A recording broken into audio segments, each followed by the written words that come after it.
Around half a teaspoon of red tandoori powder will give the meat its intense red color once cooked. Scoop in 3 tablespoons of Greek-style yogurt and 2 tablespoons of vegetable oil.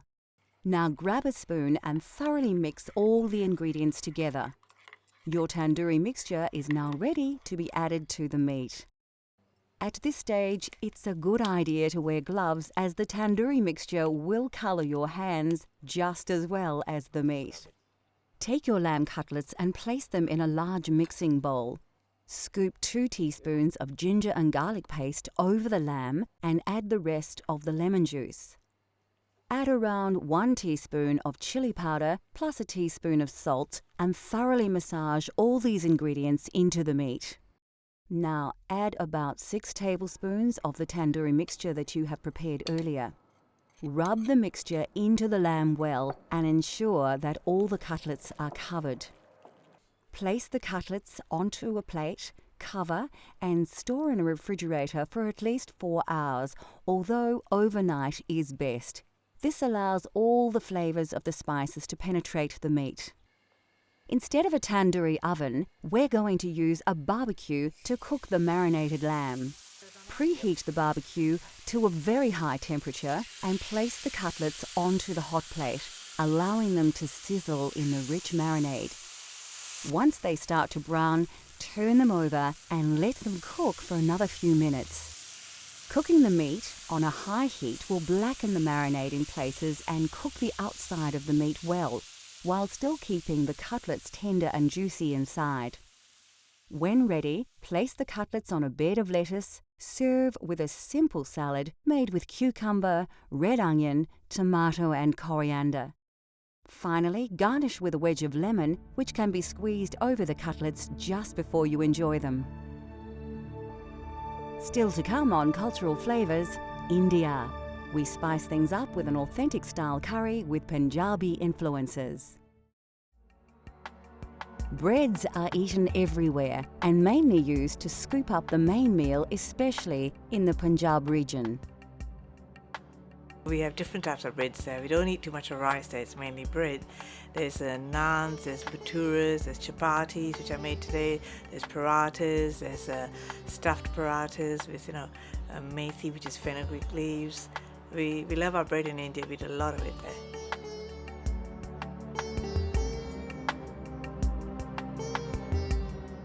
To create authentic Indian chapatis at home, you will only need a few simple ingredients to create your dough base.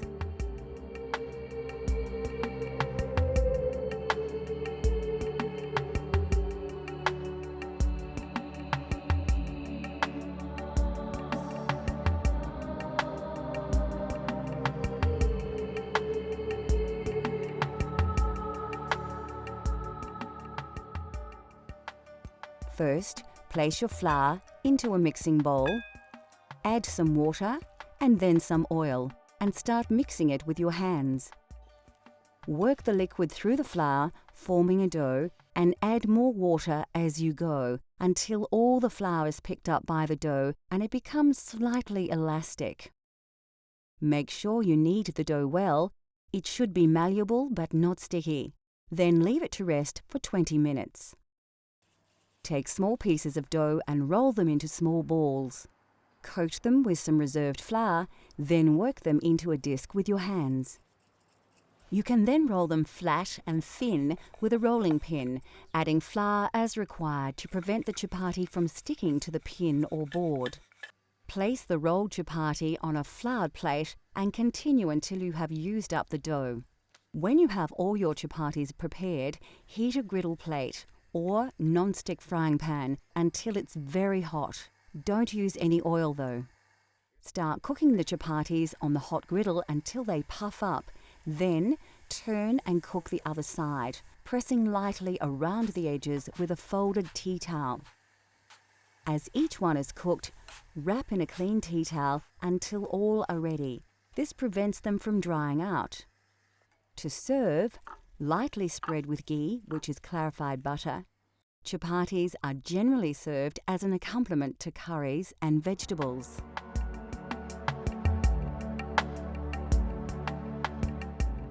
The southern region of Goa is famous for its fiery seafood curries, and this prawn curry is typical of the region. It's hot, spicy, and its intense flavours are the result of combining numerous ingredients. It's not a difficult curry to cook when you've been cooking. It has a lot of ingredients. You have whole spices that you use, and then you use the curry leaves, which are also from South India and Goa and that region. And then you use other spices like curry powders, which we blend ourselves, and turmeric and chili powder and things like that. And then you use ground stuff, grind onions and whatever.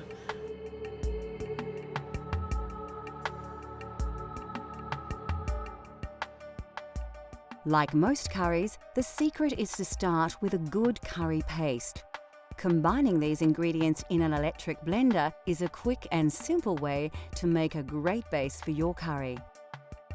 For those of you looking for a truly authentic Goan taste, liberally add more chili and vinegar to your curry paste.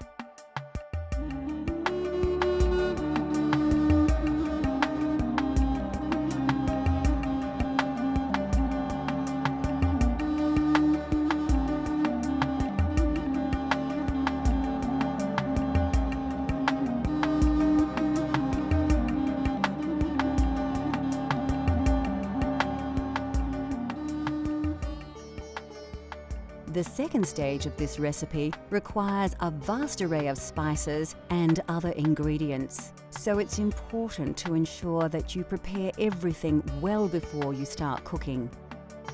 We're using green prawns with their shells intact, but you could use any type of prawn.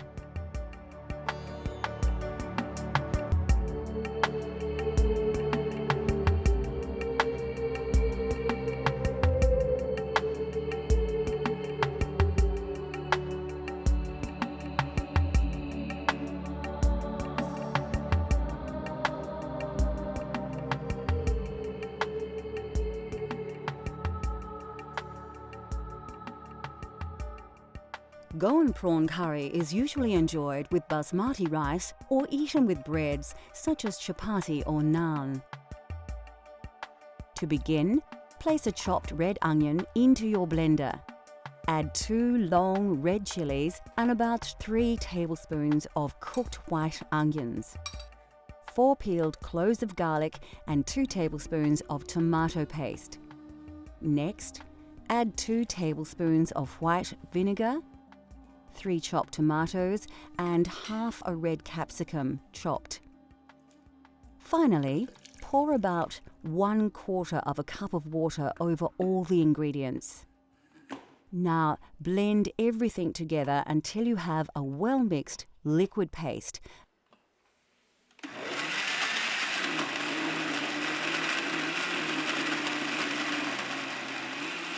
And put this to one side until later. To prepare the curry, heat some oil in a pan. Add your star anise, cardamom, cloves, cinnamon stick, fenugreek and mustard seeds to the hot oil. Place a sprig of curry leaves and 2 diced onions into the pan, then stir well. Take some ginger and garlic paste and stir around 2 teaspoons into your curry base. Pour in around half a cup of water and mix well. Scoop a spicy mix of turmeric, curry, chili and coriander powders onto your onion base. As they cook, these spices will release their aromas and their flavors will intensify. Season with a teaspoon of salt, then reduce the heat and mix the ingredients well to form a thick paste. Now is the time to add your blended curry paste to the saucepan. Mix it in well to allow all the flavors to combine. Cover and allow to simmer until the juices have cooked through. When ready, add a tablespoon of yogurt to the sauce, as well as 1 tablespoon of tamarind paste. Then pour in half a can of coconut milk. These will help to bind all the ingredients together into a rich, creamy sauce. Take the juice of half a lemon and add it to the sauce. You can now add your prawns to the curry and then bring the sauce to the boil once to cook them. Remove the saucepan from the heat. Sprinkle 3 tablespoons of fresh chopped coriander and stir. Finally, cover and allow the curry to stand for 5 to 10 minutes before serving with basmati rice.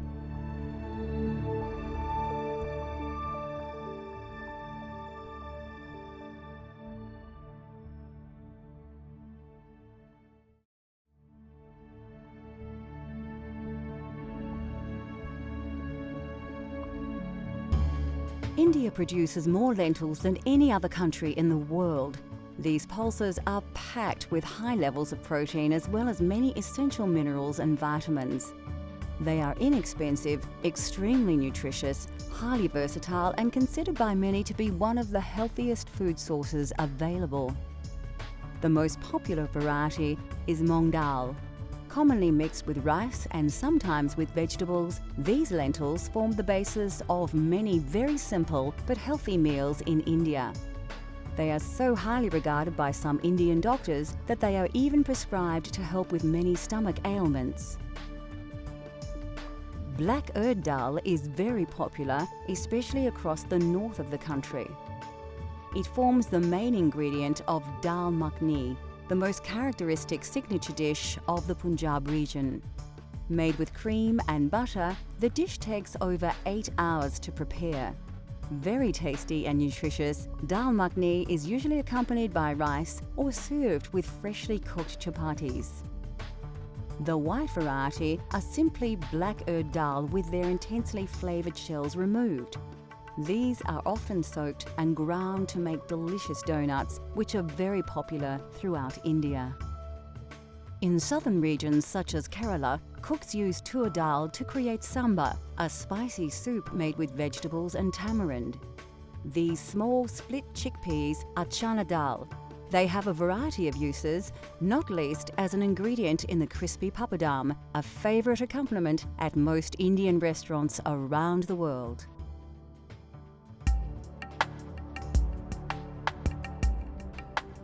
Lentils and beans are indispensable to Indian culture, revered for their pure and gentle digestive qualities. No other dish is more central to Indian cuisine than dal, a flavoursome traditional classic. Dal is actually a staple all over India, not only in the north. All over India, everybody eats dal. And it is actually the poor man's staple food, really. But we always have dal with whatever you cook, you have in it.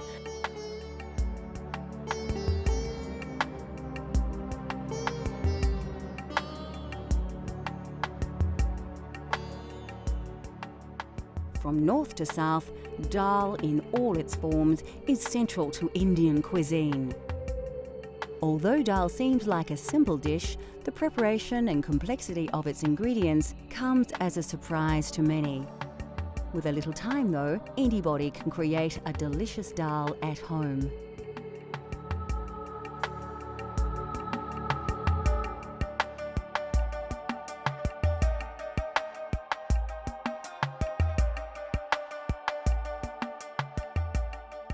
What gives this Punjabi masoor dal its amazing flavour is the traditional spice paste, bursting with a classic combination of spices that produce aromas that will transport your taste buds straight to India.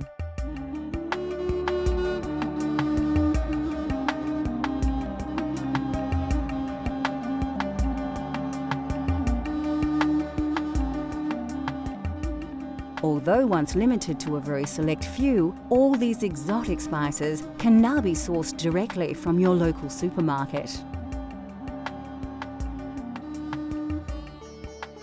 Firstly, take your red-washed red lentils and place them in a medium-sized saucepan. Add the water to the pot, then stir in your turmeric powder, salt, a dash of chili powder, the garlic and ginger paste, a dash of fenugreek seeds, and a tablespoon of oil. You can find garlic and ginger paste in most Asian grocers or simply buy them individually and combine them yourself. Chop the fresh chili and add it to the ingredients, along with the diced tomato. Give it a good stir before placing on the stove to boil for about 15 minutes. This part of the preparation is very quick, and dal is a great dish to prepare if you're short on time. While the pot is bubbling away, you can prepare your spice paste. Finely chop 3 cloves of garlic and dice an onion. We're actually using the sweeter Spanish onion here. Put a small pan on the stove and heat up your vegetable oil until it begins to smoke. When the oil is hot, add a pinch of fenugreek seeds, cumin seeds, mustard seeds, curry leaves and diced garlic. This all needs to be done quickly to avoid burning the ingredients while allowing the flavours to release into the hot oil. Add the diced onion and give your paste a stir, coating the oil over the onion. This will slow the cooking process, and now you can work a little less urgently. Next, add a couple of teaspoons of garlic and ginger paste, coriander powder, curry powder, and some chili powder if you like. You can reduce the chili if you prefer, cooking to your own tastes. Add a teaspoon of ghee and quickly stir it through the paste. The aromas should envelop you as the spices and butter mix in the hot pan.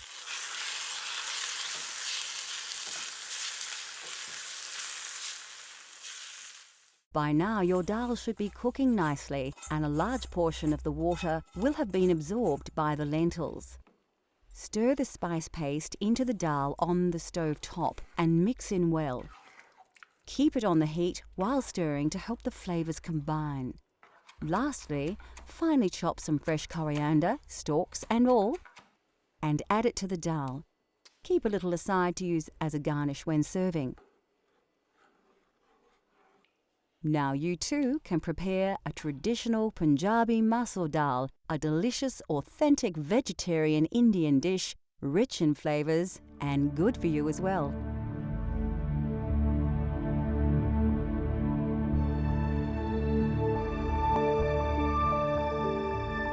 Now that we have revealed the simple yet spectacular delights of Indian cuisine, considered by many to be the most varied and exotic of all cuisines, we hope that we have inspired you to explore these flavours for yourself.